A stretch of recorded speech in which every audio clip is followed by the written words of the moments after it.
नमस्कार दोस्तों, गवर्नमेंट ने ऑल इंडिया जीएसटी ड्राइव 2.0 के इंस्ट्रक्शन शुरू कर दिए हैं। जैसे पिछले साल मई जून जुलाई 2023 में जीएसटी ड्राइव करी थी।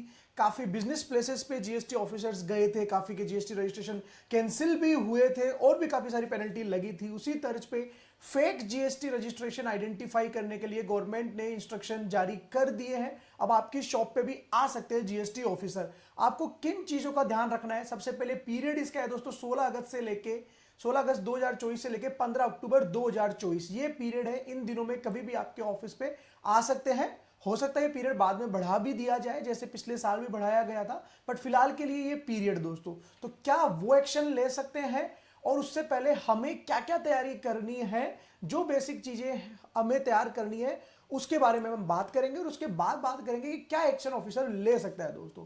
तो सबसे पहला ही काम, जो सबसे बेसिक काम है, वो क्या करना है आपको? आपका जो भी बिजनेस प्रीमाइसेस है उसके बाहर जहां भी आपने रजिस्ट्रेशन ले रखा है जीएसटी का, चाहे वो हेड ऑफिस हो, ब्रांच ऑफिस हो, एडिशनल प्लेस हो, बिजनेस हो, हर जगह पे आपको आपके बिजनेस ऑफिस के बाहर, ब्रांच ऑफिस के बाहर, हेड ऑफिस के बाहर आपको आपका जो नेम बोर्ड हम लगाते हैं, तो मेक श्योर करें कि उसमें आपका पूरा नाम आ रहा हो और आपका पूरा जीएसटी नंबर आ रहा हो, जितने भी आपके रजिस्टर्ड प्लेस है वहां पे। इसके बाद उन सब रजिस्टर्ड प्लेस पे आपको आपका जीएसटी रजिस्ट्रेशन सर्टिफिकेट भी लगाना है दोस्तों। अब बहुत बड़ा डाउट आता है कि वो लगाए कहां जीएसटी रजिस्ट्रेशन सर्टिफिकेट? तो वो ऐसी जगह पे लगाओ जहां पे कोई भी बंदा आए तो वो विजिबल हो सकता है एंट्रेंस पे आप लगा सकते हो सकता है आपके बिलिंग सेक्शन पे आप लगा सकते हो। तो एक एग्जांपल हमने यहां पे ड्रॉ किया आपके कि यहां पे आप जनरली लगा सकते हो। इसके बाद आपको जीएसटी पोर्टल पे अगर अभी तक आपका नया रजिस्ट्रेशन, हो सकता है आप किसी दूसरे बिजनेस प्लेस पे शिफ्ट हो गए हो, या हो सकता है आपने कोई नया एडिशनल प्लेस ऐड करवा दिया हो, लेकिन अभी तक अगर आपने जीएसटी पोर्टल पे उसको अपडेट नहीं करवाया है तो उसको जरूर अपडेट कराया। ऐसा क्यों? अगर आपने पुराना ही एड्रेस दे रखा होगा, जबकि आप तो शिफ्ट हो चुके हो नए एड्रेस पे, डिपार्टमेंट जाएगा आपके पुराने एड्रेस पे, वहां हो सकता है वो ऑफिस उनको बंद मिले, या हो सकता है किसी और ने उसको रेंट पे ले लिया हो, तो उस केस में आपको भारी दिक्कत का सामना करना पड़ सकता है। जितने भी आपके इनपुट आपने लिए हैं, आउटपुट जो सेल्स हैं, तो इनपुट और आउटपुट के बिल्स आप मेंटेन करके रखें। आपके ने जो इनपुट लिया है उसकी समरी मेंटेन करके रखें, उनकी बिल्स की कॉपी रखें, और जो भी सेल्स के बिल हैं उनके ओरिजिनल बिल्स की कॉपी आप जरूर रखें। आधार ऑथेंटिकेशन, अगर आप पार्टनर हैं, कंपनी है, पार्टनरशिप फर्म है और किसी का आधार ऑथेंटिकेशन, किसी पार्टनर का, ऑथराइज पर्सन का, जिन जिन के भी आधार ऑथेंटिकेशन एप्लीकेबल है, अगर वो पेंडिंग है तो आप आधार ऑथेंटिकेशन भी टाइम से जरूर करवा लें दोस्तों। बैंक अकाउंट वैलिडेशन, अगर आपका पोर्टल पर अभी तक बैंक अकाउंट अपडेट आपने नहीं किया है, वैलिडेट नहीं करवाया है, तो पोर्टल पे आप आपका बैंक अकाउंट भी, जीएसटी पोर्टल पे बैंक अकाउंट भी आपका वैलिडेट कराना ना भूलें।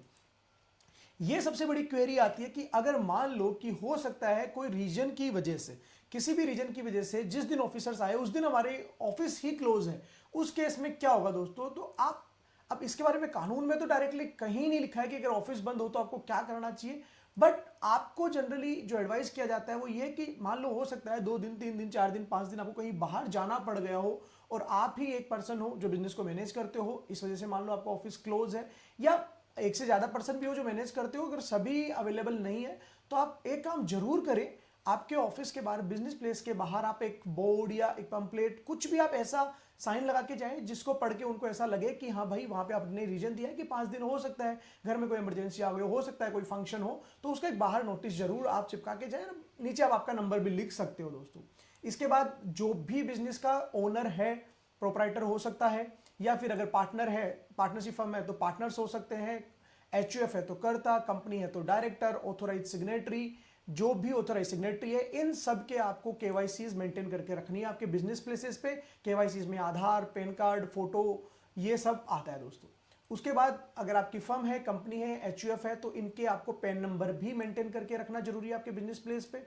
अगर कोई ऑथोराइज सेक्रेटरी आपने अपॉइंट कर रखा है, उसकी कंप्लीट केवाईसी के साथ साथ ऑथोराइजेशन लेटर भी आपको आपके बिजनेस प्लेस पे रखना है।